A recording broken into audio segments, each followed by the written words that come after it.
guys, welcome back to my channel. This is Naja here with Budgeting the Bacon, where I'm talking about us saving, us investing, and us talking about this mortgage-free life that we are now on, guys. Today's video, I'm going to be telling you guys and kind of going over a little bit my vacation travel for 2024. Yes, it is time again for me to go ahead and start planning, saving for this trip. And so I want to take you guys along again.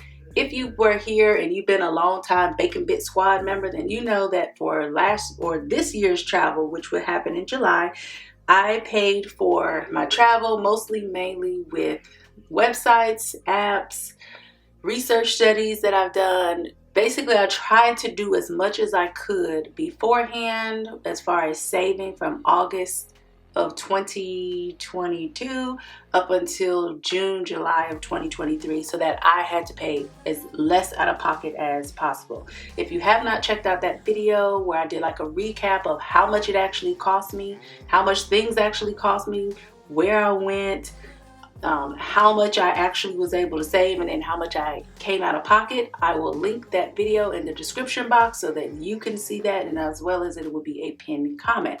But for the vacation travel for 2024, I plan on going 2 places. Yes guys, not 1 but 2 places. So the first trip that I'm really thinking about and really considering is going to Miami for my birthday. Okay, so that will be in April 2024.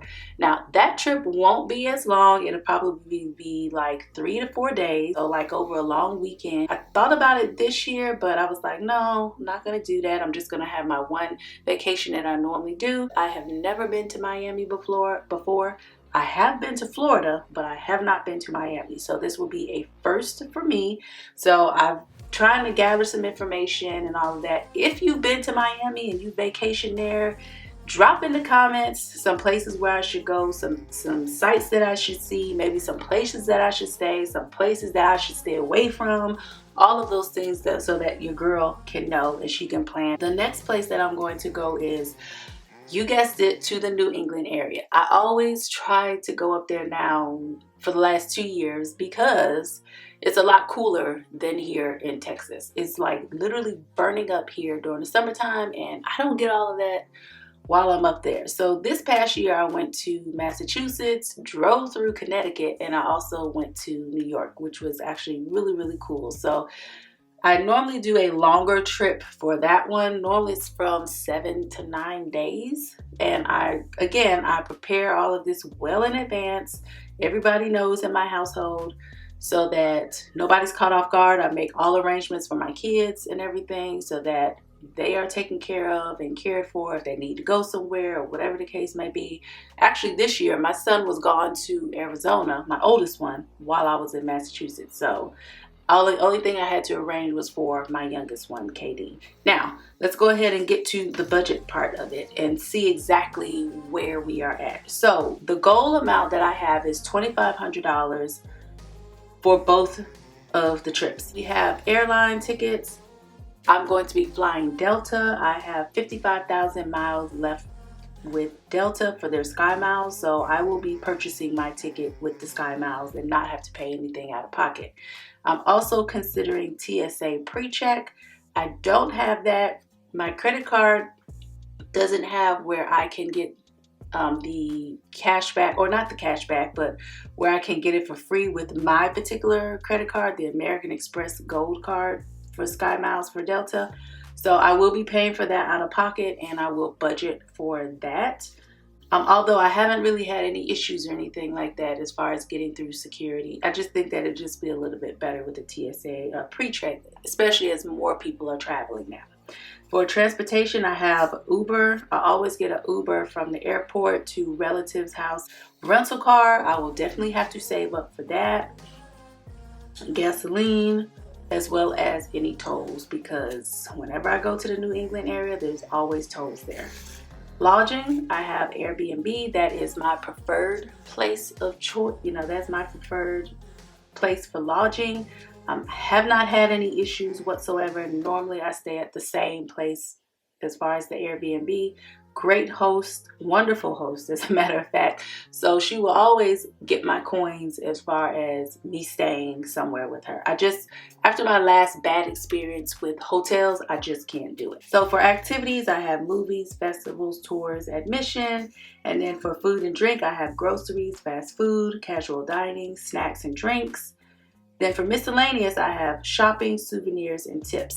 Now, let me just go ahead and say I've already started saving money for this trip. So what we see here is the August 2023, what I have so far. Rental car, I have $38.90 that's going into this particular account. When I do my video, which you guys will end up seeing later on this week, my recap for side hustles for August 2023, you'll see exactly where this $38.90 is coming from. Now for the Airbnb, I already have 2 gift cards and I already listed them on here. So this is kind of like a preview of what you're going to see on that August 2023 side hustles earning video. Okay, so for the Merryfield app, I have $25 gift card for Airbnb that's been cashed out. And then for the Fetch app, I have also a $25 gift card. So now we already have $50 in Airbnb gift cards. The lodging and the transportation are like the largest expenses that I have. If I had to pay for the airline tickets, then it would be all 3. However, these 2 are going to be my largest expenses, so I want to make sure that I get these funded as much as possible first. If everything else has to wait, it's okay. I still do have a couple apps where I'm close to cashing out, but I don't want to cash out until I can get a nice, good round amount for this. I have $23 on the app. I want to wait until at least I get 25 so that I can get another gift card. This is what I'm looking like so far. So right now it is $88.90 that I have in my travel fund. Again, total amount that I'm saving up for, $2,500. So we'll see how far we can get between now and then April and July. If anything, if I have to cut out the April trip, that's okay. I'll just make sure that I have enough for the July trip. But I would love to do both. Love to do both. Love to do both. Do you guys have any travel plans for 2024?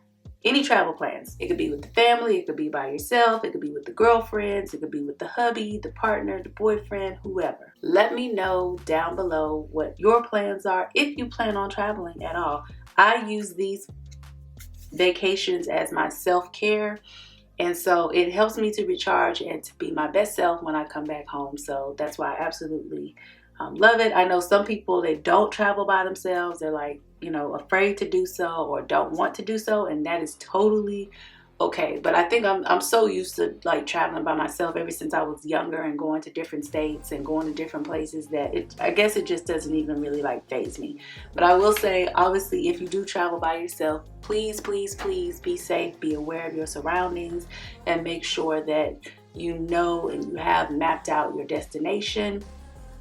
Let people know where you're going to be. Even when I'm in an Uber, I send my brother an alert, a text message that lets him see the route that I'm doing as far as the Uber and where my destination is, so that somebody always knows where I'm at. Okay, so safety first, guys, safety. The next video, guys. Bye.